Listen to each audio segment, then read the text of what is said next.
నమస్తే friends, welcome back to ప్లసమ్ channel. ఇవాళ మనము లెమన్ రైస్ చేసుకుందాం. స్టవ్ వెలిగించి ప్యాన్ పెట్టుకుని ఆయిల్ వేసుకోవాలండి. ఆయిల్ వేడైన తర్వాత వేరుశనగ గింజలు వేసుకోవాలి. ఈ అన్నంకి వేరుశనగ గింజలు వేసుకుంటే చాలా బాగుంటుందండి టేస్టు. మినపప్పు, పచ్చెనగపప్పు, ఈ వేరుశనగ గింజలు, ఆవాలు వీటినన్నిటినీ బాగా వేయించుకోవాలి.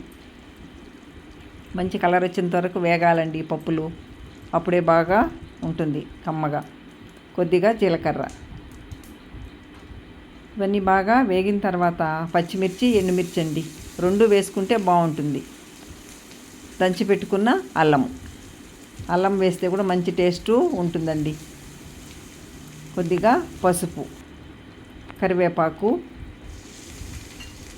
రుచికి సరిపడా ఉప్పు ఇవన్నీ వేసుకుని బాగా కలుపుకోవాలి.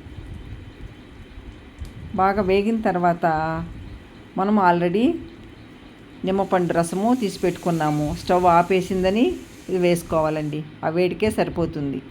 ఎల్జీ ఇంగువ, కొద్దిగా ఇంగువ వేస్తే అన్నంకి బాగుంటుందండి. ఇలా ఇది వేడి అన్నంలోకి కలుపుకున్నామంటే చాలా బాగుంటుందండి. లెమన్ రైస్ అందరూ కూడా ఇష్టపడతారు.